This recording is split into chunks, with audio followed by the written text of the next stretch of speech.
اللهم سبحانك لا علم لنا إلا ما علمتنا إنك أنت العليم الحكيم مولاي صل وسلم دائما أبدا على حبيبك من دان بالرسل معزز سامعین کرام السلام علیکم ورحمۃ اللہ وبرکاتہ۔ ارشاد باری تعالیٰ ہے اللہ ایسا ہے کہ اس کے سوا کوئی عبادت کے لائق نہیں۔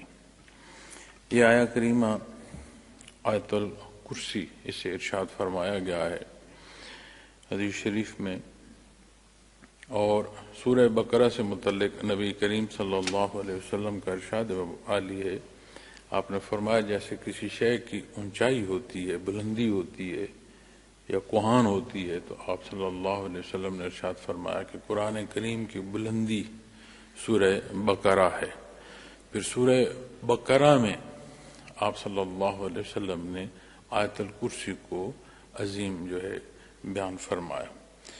تو اس آیہ کریمہ میں 10 حصے ہیں، مکمل جملے ہیں، اور اللہ جل شانہ کی شان اور قدرت بیان فرمائی گئی ہے۔ حدیث مبارکہ میں آیت الکرسی کے فضائل بیان فرمائے گئے ہیں، اور مختلف صحابہ کرام رضوان اللہ علیہم اجمعین کے واقعات سے بھی روایات ملتی ہیں۔ آیت الکرسی، اس میں کرسی کا ذکر ہے۔ یہ وہ آیت ہے جس میں اللہ جل شانہ نے کرسی کا ذکر فرمایا، اور بابرکت ہے۔ نبی کریم صلی اللہ علیہ وسلم نے ارشاد فرمایا، حدیث مبارکہ ہے کہ کوئی فرض نماز کی ادائیگی کے بعد اگر اس کا معمول ہے کہ باقاعدگی سے آیت الکرسی پڑھتا ہے، تو اس کے اور جنت کے درمیان صرف موت کا جو پردہ ہے وہ حائل ہے۔ اور اس کی شرح میں علماء کرام وہ تحریر فرماتے ہیں کہ اس سے مراد ہے کہ جب اس نے اپنی غربت، مفلسی اور اپنی ضرورت، احتیاج واسطے دیے، آپ کو رحم آیا، آپ نے چھوڑ دیا۔ صبح نبی کریم صلی اللہ علیہ وسلم کی خدمت میں جب پہنچے تو آپ صلی اللہ علیہ وسلم نے رات کے واقعے سے متعلق دریافت فرمایا کہ ابو ہریرہ رات کو کیا واقعہ پیش آیا؟ تو آپ نے سارا واقعہ سنایا، تو آپ صلی اللہ علیہ وسلم نے فرمایا جھوٹ بولتا ہے پھر آئے گا۔ اسی طرح دوسری رات کو بھی ہوا، اور آپ رضی اللہ تعالیٰ عنہ نے چھوڑ دیا۔ پھر صبح آپ صلی اللہ علیہ وسلم نے دریافت فرمایا، پھر تیسری رات کو بھی، چونکہ دوسرے دن بھی آپ صلی اللہ علیہ وسلم نے فرمایا کہ جھوٹ بولتا ہے پھر آئے گا۔ جب تیسری دفعہ آیا تو آپ رضی اللہ تعالیٰ عنہ نے کہا کہ آج نہیں چھوڑوں گا، آج تو تمہیں پکڑوں گا اور صبح آپ صلی اللہ علیہ وسلم کے حضور پیش کروں گا، تمہارے متعلق فیصلہ نبی کریم صلی اللہ علیہ وسلم ہی فرمائے۔ ساری محنت سماجت کے بعد پھر اس نے حضرت ابو ہریرہ رضی اللہ عنہ کو عرض کی کہ اگر میں آپ کو کوئی ایسا کلام بتا دوں جس سے آپ کو شیطان سے بھی حفاظت نصیب ہو تو پھر تم مجھے چھوڑ دیں۔ تو آپ رضی اللہ عنہ نے فرمایا کہ ہاں بتاؤ۔ اس نے آیت الکرسی بتائی، اور اس میں پھر مختلف روایات، چونکہ مختلف واقعات آتے ہیں تو یہاں بھی جو نسبت بیان فرمائے گی کہ جو آیت الکرسی رات کو سوتے وقت پڑھے گا تو اللہ کریم اس پر محافظ مقرر فرما دیں گے، اور شیطان اس تک رسائی نہیں حاصل کر سکے گا۔ اس میں ایک روایت میں یہ بھی ہے کہ جو آیت الکرسی پڑھتا ہوا سوئے گا، نہ صرف اسے حفاظت الہیہ نصیب ہوگی بلکہ اس کی ہمسائیگی تک بھی یہ حفاظت کا اثر جائے گا۔ تو آپ صلی اللہ علیہ وسلم کے حضور جب یہ رات کا تیسرا حصہ پیش کیا گیا تو آپ نے پہلے دریافت فرمایا کہ آج پھر کیا بنا؟ تو آپ رضی اللہ عنہ نے سارا واقعہ عرض کیا۔ آپ صلی اللہ علیہ وسلم نے فرمایا ہے تو جھوٹا لیکن بات سچی کر گیا ہے۔ اور پھر آپ صلی اللہ علیہ وسلم نے فرمایا کہ ابو ہریرہ وہ شیطان تھا، تو وہ مجسم ہو کر اپنے تئیں اس کی کوئی کوشش تھی۔ اسی طرح ایک واقعہ اس نسبت سے بھی روایات میں ملتا ہے کہ ایک جن نے حضرت عمر فاروق رضی اللہ تعالیٰ عنہ سے کشتی کرنے کی وہ بات کی۔ اس نسبت سے بھی یہ بات ملتی ہے مختلف روایات سے، اور حضرت عمر فاروق رضی اللہ تعالیٰ عنہ نے اسے پچھاڑ دیا، 3 دفعہ پچھاڑا۔ تو تیسری دفعہ پھر اس نے یہی بات بتائی کہ آپ جیت گئے ہیں، تو میں اس کی نسبت آپ کو یہ بتاتا ہوں کہ آیت الکرسی پڑھی جائے تو شیطان نہیں آتا۔ اور ویسے کیسے برگزیدہ ہستیاں تھیں کہ نبی کریم صلی اللہ علیہ وسلم نے ارشاد فرمایا کہ جس گلی سے حضرت عمر فاروق گزر رہے ہوں اس راستے کو بھی شیطان چھوڑ دیتا ہے۔ تو یہ عظمت ہے ایمان سے، یہ عظمت ہے کہ ایمان آپ صلی اللہ علیہ وسلم سے نسبت سے نصیب ہوتا ہے، یہ عظمت ہے کہ آپ صلی اللہ علیہ وسلم کی نسبت اس مشت غبار کو بندگی سے نہ صرف آشنا کرتی ہے، بندگی کے مقام تک فائز کرتی ہے۔ تو جب ہم اپنی کمزوریوں کو دیکھتے ہیں تو ہر شے بڑی لگتی ہے۔ آپ غور کیجئے گا کہ کوئی بیمار ہو، بیماری نے اسے نقاہ دے دی ہو، کمزوری دے دی ہو، تو وہ اٹھ کر اپنے قدموں پر نہیں چل سکتا، ڈگمگا رہا ہوتا ہے، سہارے لے رہا ہوتا ہے، چاہے جائے کہ یہ دیکھا جائے کہ اس کو اور مزید کو خطرات لاحق۔ یہی صورت جب ہم اپنی بے عملی کی نسبت اپنے ایمان میں کمزوری پیدا کرتے ہیں تو پھر یہ سارے جو اندھیرے ہیں ان کی حیثیت بڑھنا شروع ہو جاتی ہے۔ اس لیے کہ ہم نور میں کمی کر رہے ہیں، ہمارے اعمال ایسے ہیں جو ایمان کو کمزور کر رہے ہیں۔ تو جب روشنی نہیں ہوگی تو یقینی بات ہے پھر اندھیرا ہوگا، تو پھر لوگ ڈگمگاتے ہیں۔ آئے روز یہ بات آتی ہے کہ جی ڈر گئے ہیں، ڈر لگتا ہے، فلاں مسائل ہیں، ایسی ایسی شکلیں نظر آتی ہیں، ایسے ایسے جانور نظر آتے ہیں۔ اور اگر پوچھا جائے کہ محترم کیا آپ نماز پنجگانہ کی پابندی فرماتے ہیں، تو وہاں پھر کوئی واضح جواب بھی نہیں دیتے۔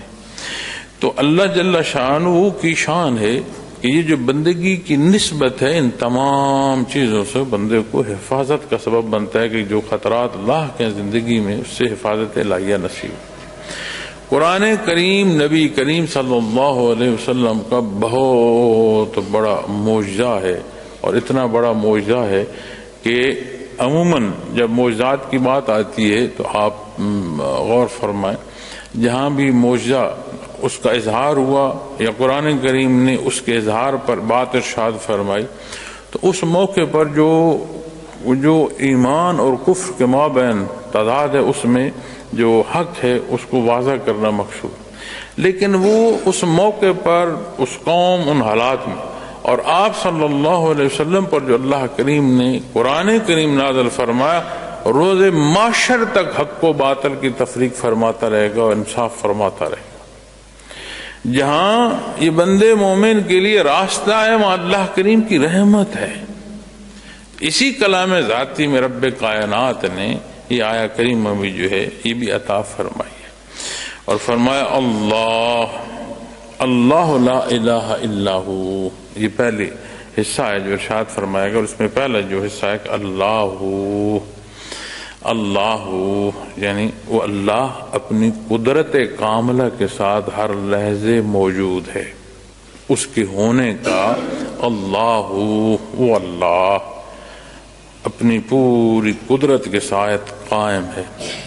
اب جب صرف لفظ اللہ پر آئیں گے تو لفظ اللہ ذاتی نام ہے اور واحد ذاتی نام ہے، باقی جتنے نام اللہ جل شانہ کی طرف موسوم فرمائے گئے ہیں وہ سارے صفاتی نام ہیں۔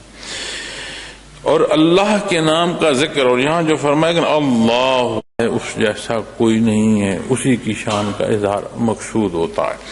تو جب آپ کسی محفل کسی کلام کو اختیار کرتے ہیں اس طرح کے اثرات مرتب ہوتے ہیں۔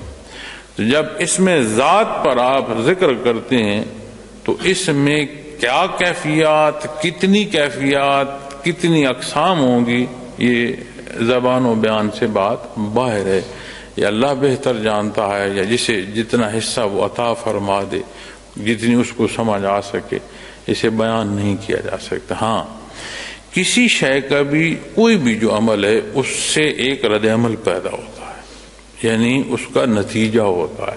جب اللہ کی یاد اور یہ وابستگی نصیب ہو تو کیفیات کی سمجھ آئے یا نہ آئے، لیکن معاملات میں نشاندہی ہونا شروع ہو جائے گی کہ یہ عمل مقبول ہے یا نہیں ہے۔ کیوں کہ جسے بھی اللہ کریم اس کی رضا اور اس کا قرب نصیب ہوگا اس کے اعمال صالح ہوں گے، یعنی قرآن و جو سنت ہے اس کے تحت اس کے اعمال آ جائیں۔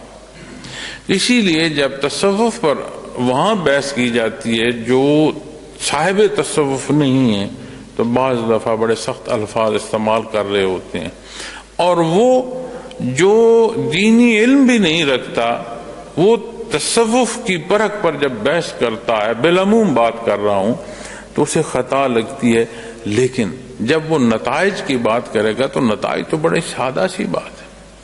ہماری خوراک روزمرہ کی زندگی کا حصہ ہے، اور اسے ایک احسن طریقے سے پکایا جانا، یعنی اس میں ذائقہ پیدا ہو جانا، زود ہضم بھی ہونا، ذائقہ پیدا ہو جانا۔ تو اگر کوئی ہنڈیا پکا نہ سکتا ہو تو یہ تو یقینی بات ہے نا کہ جب وہ چکھتا ہے تو وہ بتا دیتا ہے کہ یہ خوش ذائقہ ہے یا بد ذائقہ ہے، تو نتیجہ ہر ایک کو معلوم ہو جاتا ہے، چاہے اس ہنر کا ماہر نہ بھی ہو۔ اسی طرح یہاں جب اللہ کی یاد کی بات آئے گی اور اس میں ذات کا تکرار اور ذکر کی بات آئے گی، تو اگر اس موضوع سے کوئی ناواقف ہے کہ اسے قرآن و حدیث کی تحقیق سمجھتا اور اس درجے کی علم حاصل ہو، اس تحقیق اور اس پرکھ کو سمجھ پائے، نہ ہو تو پھر نتیجہ تو دیکھ سکتا ہے۔ اور کوئی وہ عمل جو غیر صالح ہے اس کا نتیجہ صالح نہیں ہو سکتا۔ بدی مزید بدی کی طرف دھکیلتی ہے، اور جو نیکی، ورع، تقوی ہے وہ مزید اصلاح کا سبب بنتی ہے۔ تو یہاں جب فرمائے اللہ، تو اللہ ہے، یہ اقرار ہے، یہ بنیاد ہے، لا الہ الا ہو، اس کے سوا کوئی عبادت کے لائق نہیں۔ اب جب آپ عبادت پر بحث کریں گے تو عبادت بالعموم وہ عمل ہے کہ جس کی نسبت عبادت ہو اس ہی سے توقعات ہوتی ہیں کہ اس ہی سے توقعات پوری ہوں گی۔ اسی لیے جب دنیا کے معاملات میں ہم افراد کے پیچھے بھاگنا شروع کر دیتے ہیں اور ان سے توقع کرتے ہیں کہ میرا اچھا برا اس کے اختیار میں ہے، تو وہ اسی معنوں میں داخل ہو جاتا ہے جیسے مخلوق کی عبادت میں بندہ لگتا ہے، جیسے وہ شرک کی کسی پہلو میں داخل ہو گیا ہے۔ چونکہ رازق تو اللہ ہے، ہر شے تو اس کے دستے قدرت میں ہے، تو جسے اس نے مخلوق پیدا فرمایا، یعنی جو خود محتاج ہے، تو اس سے اپنی احتیاج جوڑ رہا ہے۔ تو جب عبادت کے پہلوؤں کی بات آئے گی تو ہر نسبت کا حصول جس ذات سے ہے وہ ذات اللہ جل شانہ کی ہے، اس کے سوا کوئی عبادت کے لائق ہی نہیں۔ بات ہوتی ہے کہ کہاں عبادت جو ہے وہ کرنا اور کہاں عبادت جو ہے وہ نہ کرنا، یہ بات ہی ختم ہو جاتی ہے۔ اللہ، اس کے سوا ہے ہی کوئی نہیں کہ جو اس لائق ہو، یہ بحث ہی ختم ہوگی کہ کم یا زائد ہے ہی کوئی نہیں۔ اب اسے ہمیں اپنی زندگی، اپنے معاملات، اپنے خیالات، اپنی کیفیات میں دیکھنا ہے۔ رمضان المبارک کی مبارک ساعتیں ہیں، ان مبارک ساعتوں میں یہ بہت بڑا اللہ کا احسان ہے کہ ہر طرح کا جو شیطان ہے وہ قید ہے۔ اب ان شیاطین میں جو وہ شیطان جو غیر مری، جو نظر نہیں آ سکتے، وہ تو قید ہیں، لیکن جہاں شیطنت پیدا ہوگی ہے، جن و انس کی نسبت قرآن کریم ارشاد فرماتا ہے، وہاں بات اور۔ لیکن جو ہم بالعموم غلطیوں پر سارا مورد الزام اپنی غلطی کا شیطان کی نسبت کرتے ہیں، وہ تو شیطان ہے، مردود ہے، اس میں تو کوئی دوسری رائے نہیں۔ لیکن جو جواز ہم اپنے لیے پیدا کرتے ہیں کہ اپنی ہر غلطی کو یہ جواز دیتے ہیں کہ جی مجھ سے غلطی تو ہوئی ہے لیکن شیطان مردود نے کرا دی۔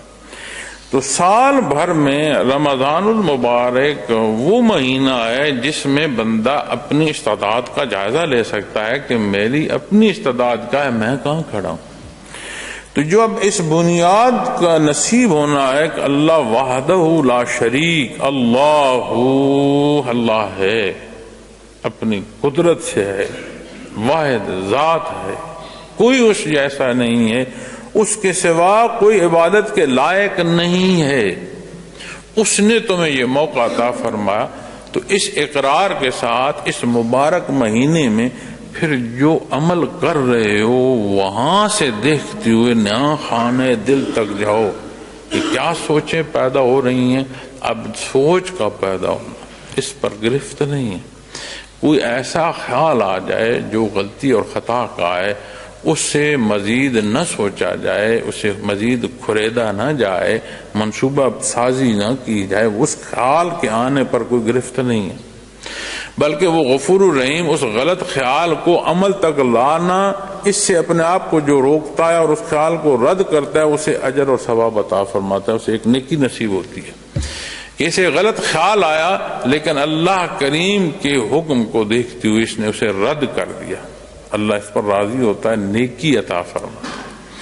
تو جب ہمیں اس کیفیت اور اس حال میں اپنا آپ دیکھنا ہے تو بہت آسان ہے کہ رمضان المبارک میں تو شیاطین قید ہے، جو میں سوچ رہا ہوں اور اس سوچ کو عمل تک لا رہا ہوں تو ساری بات واضح ہو جاتی ہے کہ یہ جو گزشتہ سال کے میرے اعمال ہیں یہ کیسے تھے، اس لیے کہ نتائج عمل کی نسبت ہوتے ہیں، جیسے اعمال ہوں ویسے نتائج۔ اگر یہ سارا سال ہمارے عمل بد تھے تو شیطان قید بھی ہو گیا، وہ بدی ہمارے اندر اس طرح پختہ ہوگی کہ ہمارے مزاج کا حصہ ہوتی چلے گی، ہمیں وہ پسند آ گئی۔ پھر عبادات کی نسبت یہ بھی فرمان ہے کہ جیسے ایک نماز دوسری نماز تک کی حفاظت کا سبب بنتی ہے، اسی طرح ایک جمعۃ المبارک کی ادائیگی اسے شرف قبولیت نصیب ہو تو دوسرے جمعۃ المبارک تک کی حفاظت کا سبب بنتی ہے، اسی طرح رمضان المبارک کی۔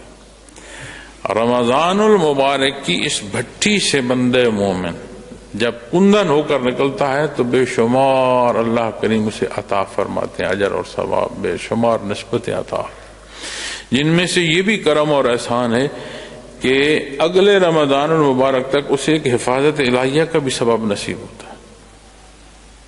اب یہ دیکھنے کی بات ہے کہ اس مبارک رمضان کا میں منتظر کتنا تھا، اس کے آنے پر کہیں ایسا تو نہیں ہے کہ میں صرف بھوکا ہوں اور میری جو سمع و بصر ہے وہ آزاد ہیں، ہر اصول اور ضابطے یعنی جو اللہ کریم نے پسند فرمائے، تو یہ بھی تو فرمان ہے حدیث شریف میں کہ اللہ کریم کو کسی کو بھوکا رکھنا مقصود نہیں ہے۔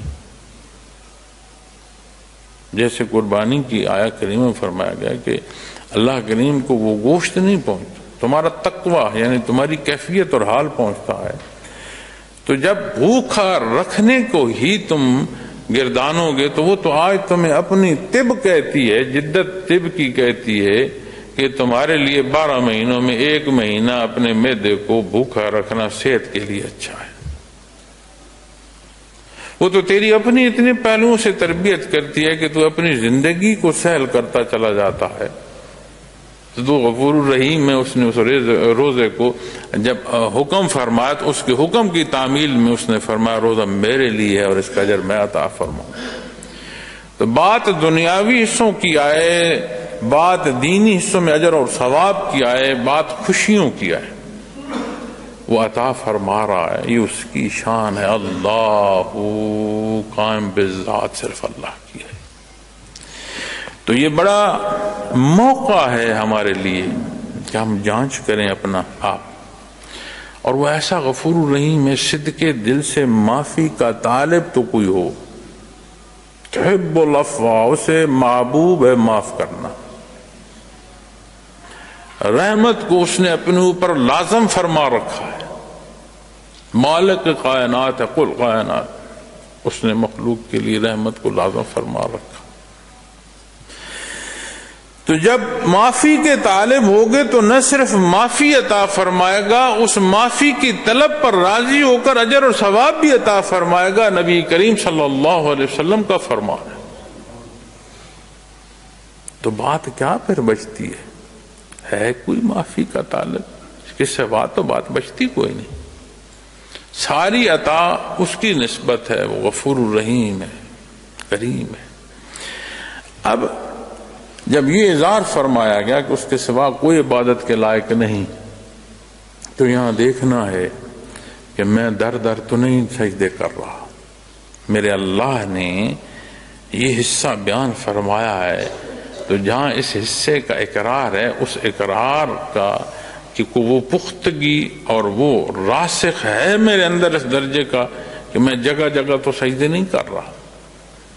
جو خود محتاج ہیں، اب دیکھو جب بندے کا بے ایمانی پر ہوتے ہوئے بندے کا آپ اسے کہہ سکتے ہیں کہ اس کا ہوش نہیں ٹھکانے، اتنا ظلم کر رہا ہے اپنے اوپر، اب بت تراشے جاتے ہیں، تراشے خود جاتے ہیں،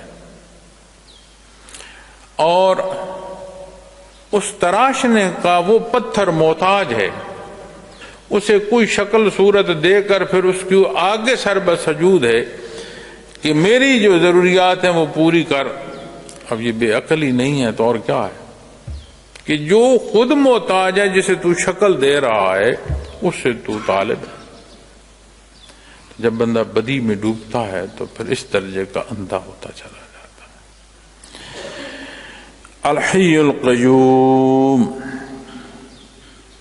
فرمایا ہے وہ زندہ ہے، ہمیشہ قائم رہنے والا ہے. الحی وہ زندہ ہے. اب یہاں صفات باری تعالیٰ پر جب بات کی جائے گی تو یاد رکھیے، اصول یاد رکھیے گا.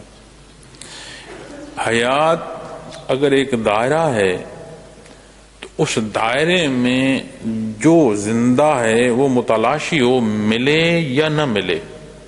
یہ بات سمجھ آتی ہے کہ اس دائرے کی زندگی میں، اس دائرے کے اندر جو کچھ ہے اسے تلاش کیا جا سکتا ہے، ملے نہ ملے یہ الگ بات. لیکن حیات کا جو دائرہ، اس سے باہر کوئی شے ہے، اسے کیسے تلاش کرے جو دائرے کے اندر ہے؟ تو اسے اگر سادہ الفاظ میں عرض کروں تو محدود میں لامحدود کو نہیں ماپا جا سکتا. تو جب اللہ جل شانہ کی نسبت سوچو تو یہ خیال رکھو کہ نبی کریم صلی اللہ علیہ وسلم نے فرمایا ہے کہ وہ حدود جو قرآن و حدیث میں بیان، اس سے باہر نہ سوچو ورنہ گمراہ ہو جاؤ گے. سمجھ آئے گی نہیں، اپنی کمزوری کا مانو گے نہیں، کہیں نہ کہیں اپنا نفس یا کہیں نہ کہیں شیطان بھٹکا دے گا. تو یہاں جب بات فرمائی جائے الحی تو وہ زندہ ہے. اب اس کی زندگی کیسی ہے یہ غیر متعلقہ بات ہے. متعلقہ بات کیا ہے کہ اس صفت کا ماننا ہے کہ وہ زندہ ہے. کیسا زندہ ہے؟ اب اس کو جب اس زندگی کا اطلاق ہم اپنی نسبت کریں گے تو ہم تو کبھی سو رہے ہیں، کبھی جاگ رہے ہیں، کبھی بیمار ہیں، کبھی صحت مند ہیں، کبھی رو رہے ہیں، کبھی ہنس رہے ہیں، کبھی کوئی طاقتور آ گیا تو ہم کمزور پڑ گئے، کبھی ہمارے سامنے کوئی کمزور آیا ہمیں طاقت کا جوش چڑھ گیا. تو بے شمار صورتیں. تو وہ جو پہلے میں نے بات عرض کی، یہ مخلوق ہے، یہ محتاج ہے. اس نسبت جہاں دیکھ رہے وہ مالک ہے، وہ بے نیاز ہے، قادر مطلق ہے. وہاں جب بات دیکھو گے تو پھر وہ اصول جو نبی کریم صلی اللہ علیہ وسلم نے عطا فرمایا، اپنی حدود سے تجاوز جو ہے نقصان اٹھاؤ گے. تو وہ زندہ ہے، ایسا نہیں ہے کہ ہواؤں میں اسے پکار رہے ہو. اس نے اس بشر کو جو پیدا فرمایا نا، جسے احسن التقویم ارشاد فرمایا، اس کے اندر یہ جز موجود ہے کہ یہ اپنے خالق اور مالک کا متلاشی رہتا ہے. یہ حق سے بھاگ بھی جائے تو کہیں نہ کہیں پیشانی ٹیکے گا، سجدہ کرے گا، تعریف کرے گا. یہ اللہ کا احسان ہے کہ اسے حق میسر آ جائے اور اللہ کے روبرو اس کے حضور سر بسجود ہو اور اس کی تعریف اور حمد بیان کر رہا ہو. سبحان ربی الاعلی. اس کا احسان. ہمارا سجدہ دینا کمال نہیں ہے، ہمارا سجدہ دینا ہماری اپنی شان نہیں ہے. اس میں شان یہ ہے، اس میں عطا یہ ہے کہ وہ توفیق دے کہ اس کے حضور کوئی سجدہ ریز ہو سکے. کتنی بات بدل جاتی ہے. میں نمازی ہوں، اس نے نماز کی توفیق دی. دونوں صورتوں میں عمل ایک ہے کہ نماز ادا ہوئی. میں نمازی ہوں، صورت بدل گئی.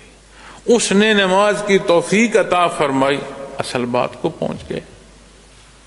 تو یہی معاملہ جب زندگی اور حیات میں دیکھو گے، الحی وہ زندہ ہے.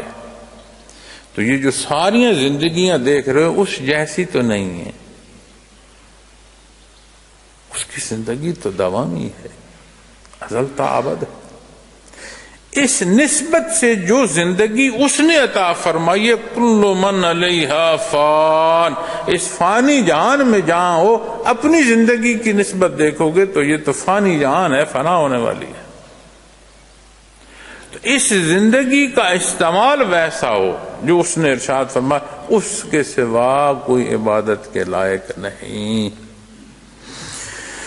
القیوم، قائم رہنے والا، قیوم قائم سے ہے، اور اس کی نسبت جب آپ بحث کرتے ہیں تو نہ صرف وہ جو قائم بذات ہے بلکہ ہر شے کا جو قیام ہے اس قیام کی نسبت بھی اسی طرف ہے، اس کے قائم رکھنے سے ہر کوئی قائم ہے، ذاتی صفت قائم ہونا یہ اللہ کریم کی ہے۔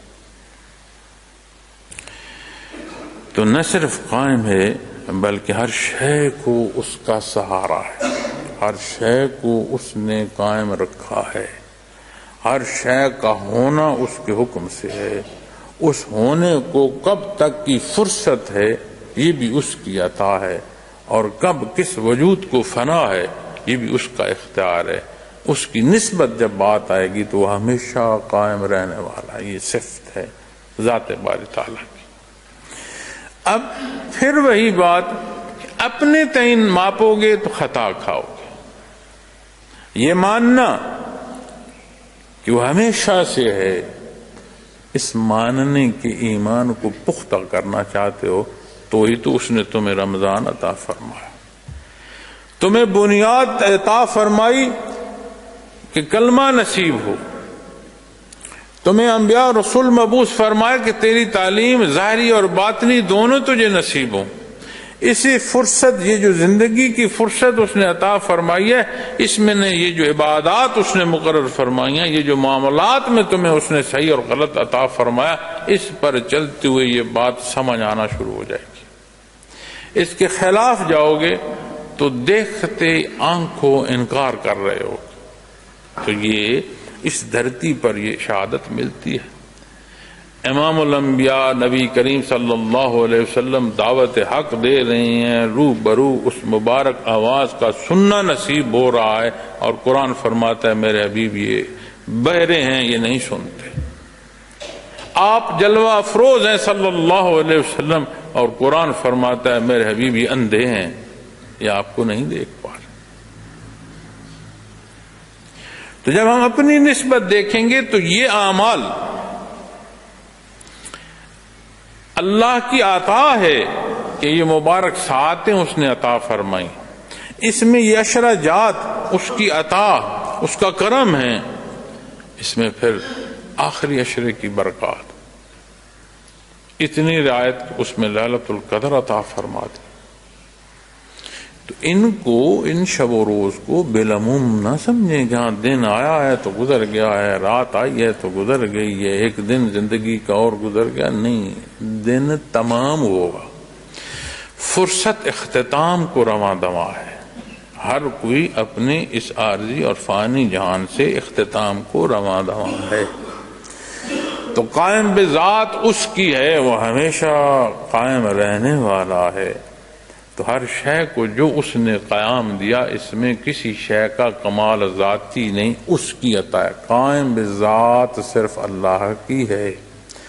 لا تأخذہ سنۃ ولا نوم، فرمایا نہ اس کو اونگ آتی ہے اور نہ نیند۔ اونگ ایک ایسی کیفیت ہے جو نیند سے پیشتر واقع ہوتی ہے، اور اس میں وہ سستی وجود پر، ذہن پر ایسے طاری ہونا شروع ہوتی ہے کہ بندہ وجود جو ہے اور اس کا ہوش جو ہے وہ ڈھیلا پڑنا شروع ہوتا ہے۔ تو جب اونگ آ رہی ہو تو بندہ دیکھ رہا ہوتا ہے لیکن نہ دیکھنے جیسا ہوتا ہے، وہ کمزوری کی کیفیت میں جا رہا ہوتا ہے، اور پھر جب اونگتا ہوا سو جاتا ہے تو پھر سو جانا ایسا ہے جیسے اسے کہا جائے جیسے موت کی بہن ہے۔ قرآن کریم نیند کے حوالے سے بیان فرماتا ہے کہ ایسے جیسے موت وارد ہو، جسے رکھنا مقصود ہو اسے اللہ کریم روک لیتے ہیں، اور جس کی زندگی بقایا ہو اسے واپس جاگ اٹھتا ہے۔ تو جب نیند واقع ہوتی ہے تو بندہ گرد و پیش سے اس طرح کا لا تعلق ہو جاتا ہے کہ نقصان کا کوئی کام ہو رہا ہے یا بھلے کا کام ہو رہا ہے اس کو کوئی معلوم نہیں ہوتا۔ ایک انقطاع کی کیفیت ہوتی ہے، اور انقطاع کمال نہیں ہوتا، انقطاع کمزوری ہوتی ہے۔ تو جب اونگ کی بات کریں گے تو اونگ بھی کمال نہیں ہے، چونکہ وجود گراوٹ میں جا رہا ہے، تو وہاں یہ ارشاد فرمایا گیا کہ نیند تو نیند، اسے اونگ نہیں آتی، اس کا کوئی پہلو کمزور نہیں ہے۔ اور اگر نیند کی طرف نسبت اور اونگ کی طرف نسبت ہے تو یہ تو نظام سارا بکھر جائے، ایک مربوط نظام قائم ہے، اور ایسا نہیں ہے کہ نظام از خود قائم ہے، از خود ہو نہیں سکتا تھا، اس کو ہونا عطا فرمایا، تو جس نے ہونا عطا فرمایا اس کے بغیر یہ رہ کیسے سکتا ہے؟ یہ ممکن نہیں ہے۔ کوئی شے نئی ہے تو پرانی ہو جائے گی، کسی شے میں کمال ہے تو وہ کمال گراوٹ کی نظر ہو جائے گا، کہیں کوئی جان ہے تو وہ ایک وقت آئے گا بے جان ہو جائے گی۔ یہ اصول ہے، یہ ضابطہ ہے اس دار فانی کا، سبب ہیں اس میں، اسباب ہیں، اور وہ مسبب الاسباب ہے۔ تو اسے نہ اونگ آتی ہے اور نہ نیند آتی ہے۔ اپنی نیند، اپنی اونگ، اپنی کمزوری کی نسبت یہ خیال کرنا جو کائنات کا مالک ہے اس میں یہ کمزوری ہو، فرمایا جا رہا ہے یہاں خطا ہے۔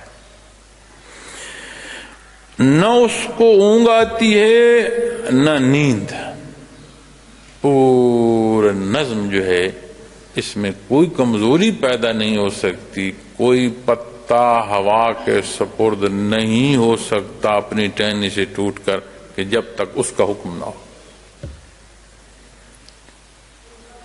اور کوئی شے ایسی نہیں ہے کہ ایک طرف متوجہ ہے یا ایک شے کا عمل آ گیا۔ اب نیند جب ہم پر غالب آتی ہے تو کسی ایک عمل کو تو تکمیل ہوئی، کیا یعنی نیند آئی، ہم اس کے حوالے چلے گئے، اب اسے کیا کہیں گے؟ سو گیا، ایک عمل ہو گیا، سو گیا، باقی تمام کوئی پتہ نہیں کیا ہو رہا ہے، نقصان ہو رہا ہے، فائدہ ہو رہا ہے، کوئی درندہ آ رہا ہے، کوئی چرندہ جا رہا ہے، ہمیں کوئی پتہ نہیں کیا ہو رہا ہے، کوئی شے اجڑ رہی ہے یا کوئی شے بن رہی، کوئی پتہ نہیں۔ یعنی ایک عمل کی طرف نسبت سو جانا ایک عمل تو ہے نا، حصہ تو ہے نا، جو سو گیا اس پر اس درجے کی غفلت طاری ہوگی کہ گرد و پیش کا کوئی پتہ نہیں۔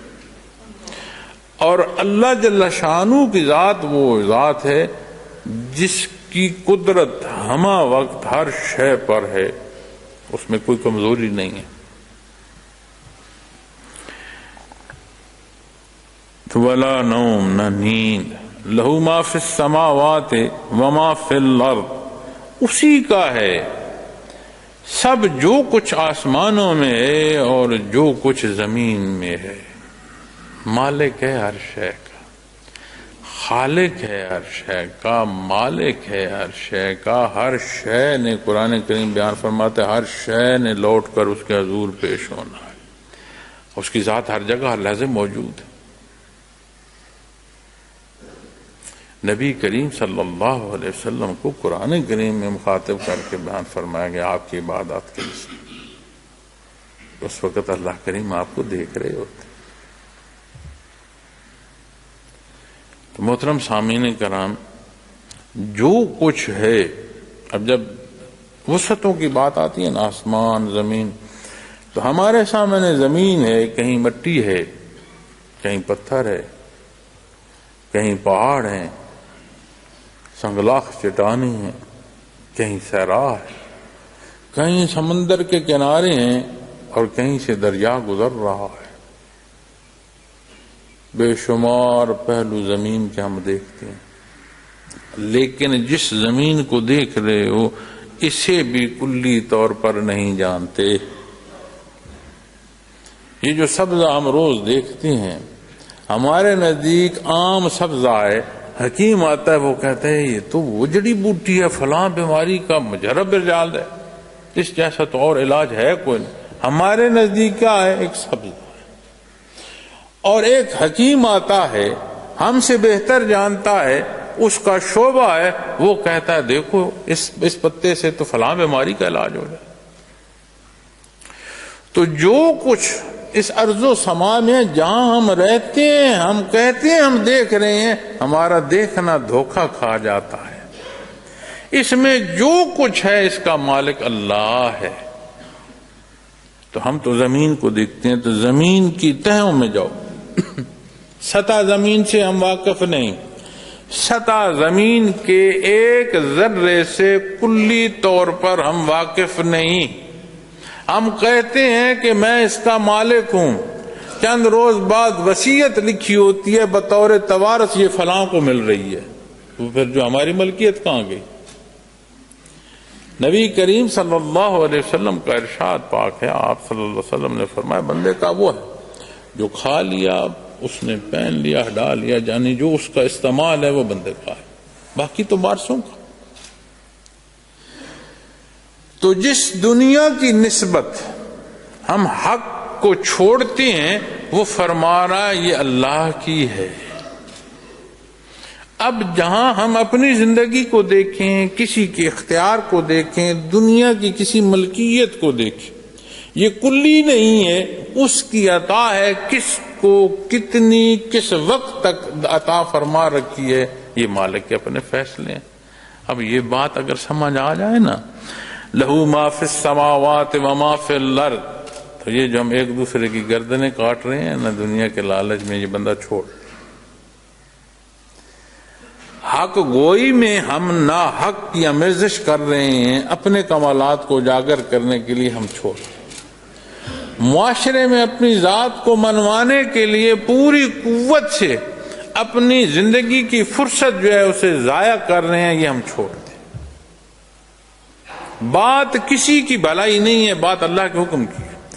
اللہ کے حکم میں ہر ایک کی بھلائی ہے، بات میرے انا کی نہیں، میری ذات کی نہیں، اللہ کریم کی ذات ہے۔ اور جب اس کی ذات میں اپنی ذات کو محو ختم کر دو گے تو پھر سمجھ آئے گی کہ ہر شے کا مالک تو وہ ہے، میں کس خطا میں پھنس گیا۔ اور محترم سامعین کرام، ہم میں سے ہر ایک کی زندگی کا ایک دائرہ ہے، ایک اختیار ہے۔ آپ اسے ذہنی استعداد میں دیکھ لیں، آپ اسے وجودی استعداد میں دیکھ لیں۔ ایک بندہ دور تک دیکھتا ہے، دوسرے بندے کو اچھا چاہیے۔ ایک بڑی باریک بات سن لیتا ہے، کسی کو سنانا پڑتا ہے۔ کوئی چل لیتا ہے، کوئی دوڑ لیتا ہے، کسی کو اٹھا کر لے جانا پڑتا ہے۔ تو زندگی میں مختلف صورتیں ہیں ہر ایک کے ساتھ، لیکن یاد رکھنا جو ہے جتنا ہے یہ مالک کا دیا ہوا، یہی حساب ہوگا کہ جو کچھ تجھے دیا اس کا استعمال تو نے کیا کیا۔ یہ نہ دیکھا کرو کہ میری کیا حیثیت ہے، میں کیا کروں۔ یہ وہ صاحب حیثیت ہے، وہ مخلوق نہیں ہے، وہ محتاج نہیں ہے، وہ کیا کر سکتا ہے؟ ہوگا تو وہ جو میرا اللہ چاہے گا۔ لہو ما فی السماوات وما فی الارض، کوئی کیا کر سکتا ہے، کسی کی کیا مجال۔ تو جب اس بات کی سمجھ آئے گی تو پھر اپنے حالات، اپنی استعداد، اپنا اختیار اسے دیکھیں کہ میں کہاں استعمال کر رہا ہوں۔ کہیں میری گفتگو دغا بازی تو نہیں، کہیں میرا اختیار اپنی انا کے لیے تو نہیں، کہیں جو اہلیت اس نے مجھے دی ہے کہ میں دین پڑھ سکوں اسے میں دنیا کے فتنوں کے نظر تو نہیں کر رہا۔ اپنا جائزہ خود لے لیں، بات سمجھ آ جائے۔ یہ نہیں ہو سکتا کہ حق کو نا حق کے ساتھ کوئی آمیزش کرے اور یہ کہے کہ جی مجھے پتہ نہیں۔ نبی کریم صلی اللہ علیہ وسلم نے مخلوق تک حق پہنچانا جو ہے یہ ذمہ داری اس درجے کی عطا فرمائی ہے کہ حق اور باطل دو الگ ہو گئے ہیں۔ جیسے کوئی یہ نہیں کہہ سکتا نا کہ دن کی روشنی اور رات کا اندھیرا، اسی طرح حق اور باطل واضح ہے۔ جو غلط کر رہا ہوتا ہے اور اعلان صحیح کہہ رہا ہوتا ہے اسے بھی معلوم ہوتا ہے کہ میں غلطی کر رہا ہوں، اپنی غلطی کو جواز دے رہا ہوتا ہے، معلوم ہوتا ہے میں غلط کر رہا ہوں۔ جانتا ہے اسے کہ میں غلط کر رہا ہوں۔ اس دائرے دنیا کی جو زندگی ہے اس میں ہر شے کا مالک اللہ ہے۔ تو جس دھرتی کے سینے پر رہ رہے ہو، جس زمین کی گود میں کل دفن ہوگے، جس کے پیٹ سے اگلتی خوراک یہ جنس تو کھا رہے ہو، زیر زمین سے جو معدنیات نکل رہی ہیں تیری زندگی کی چلنے کا سبب بن رہی ہیں، یہ تیرا کمال نہیں، نہ تیری ملکیت ہے۔ آج کے قوانین میں ایک قانون ہے کہ کسی کی ذاتی جو ملکیت ہے نا، ذاتی ملکیت، وہ سطح زمین ہے اور مختلف گہرائی تک، عموماً 1 فٹ کی گہرائی جو ہے یا لگ بھگ کم و بیش، یہ جس کی ملکیت ہے بھلے وراثتاً آ رہی، کہتے ہیں کہ زیر زمین جو کچھ نکلا اس کی ملکیت حکومت وقت کی ہوگی۔ ہم اپنی زمین جہاں رہتے ہیں ہم وہاں کے مالک ہیں، زیر زمین کوئلہ ہے اور اس کوئلے کے نکالنے کے لیے پھر ہم حکومت کے پاس جاتے ہیں کہ جی ہمیں لیز کر دیں۔ زمین کی سطح سے مالکانہ لے رہے ہیں، زیر زمین آپ وہ جنس نکال نہیں سکتے، وہ معدنیات نکال نہیں سکتے۔ یہاں سمجھ آ رہی ہے کیا ہے، ایک حکومت ہے۔ ہر صدی 1.5 صدی بعد ملکوں کی حدیں بدلتی رہی ہیں، یہ تاریخ انسانی ہے۔ انداز حکمرانی بدلتے رہے ہیں، کبھی کوئی واحد مالک ہو گیا، کبھی آج طرح کی جمہوریت ہوگی، بے شمار ملکیت جمع ہو گئی، کبھی لوگوں کی مدد درکار ہوئی، کبھی زور بازو سے کسی نے حکومت بنا لی۔ ہر 1.5 صدی لگ بھگ عرصے کے بعد ملکوں کی سرحدیں بدل جاتی ہیں، بدلتی آئی ہیں اور یہی روش رہے گی، بدلتی رہے۔ یہ جو وقتی اور عارضی نظام ہے وہ ہمیں کہتا ہے زیر زمین جس کا تو وراثتاً مالک ہے، تیرا نہیں، ہم اسے مان لیتے ہیں۔ جو مالک کل کائنات کہہ رہا ہے کہ زمین و آسمان کا وہ مالک ہے، اس سے سمجھنے سے قاصر ہو؟ تو بڑی سادہ سی بات۔ اس بات کا سمجھ آ جانا زندگی کو سیدھی راہ پر کھڑا کر دے گا۔ استعداد اپنی استعمال کرو گے اس کی رضا کے لیے، اس وقت کو گزارو گے اس کے حکم کے تحت، نبی کریم صلی اللہ علیہ وسلم کے فرمان کے مطابق۔ اور محترم سامعین کرام، ایک سادہ سی بات عرض کر دوں، ہم جو کچھ بھی دنیا کا جتنی لوٹ گسوٹ ہے اطمینان کے لیے کر رہے ہوتے، کھانا تو وہی ہے نا جی جو وجود کو نصیب ہونا ہے۔ بڑے بڑے ارب پتی جو لوگ ہیں وہ پیٹ بھر کر ایسا بھی کھانا نہیں کھا سکتے، ساری تگ و دو روٹی کے لیے وہ روٹی کا نوالا نہیں کھا سکتے۔ ہمارے سامنے ہے کتنی چیزیں۔ اس سارے میں یہ بے ایمانی کی کیفیت کہ یہ سارے جھمیلوں میں مجھے اطمینان مل جائے، بدی میں اطمینان نہیں ہے۔ حق پر قائم رہو۔ اللہ نے ہمیں تو مسلمان پیدا فرمایا، الحمدللہ امتی ہیں آپ صلی اللہ علیہ وسلم کے۔ قرآن کریم یا ایھا الذین آمنوا مخاطب فرما رہا ہے، اس میں ہم جیسے گناہگار بھی داخل ہو جاتے ہیں۔ اس عطا کو سمجھو، اپنی زندگی کا جائزہ لو، ان بابرکت لمحات میں ٹٹولو اپنے آپ کو، ترازو پر لو اپنے آپ کو اس دن سے پہلے کہ جس دن کا ترازو پھر واپس اعمال پر نہیں آنے دے گا۔ اور یہ یقینی بات ہے کہ دنیا تو دنیا، حق پر قائم رہو تو موت میں بھی مطمئن ہوگے۔ اللہ کریم میرا اور آپ کا حامی و ناصر ہو۔ آج جمعۃ المبارک کا وقت تمام ہوا۔ اس آیہ کریمہ کے اگلے حصے پر اگلے جمعۃ المبارک میں زندگی رہی تو گزارشات پیش کروں گا۔ وآخر دعوانا الحمدللہ رب العالمین۔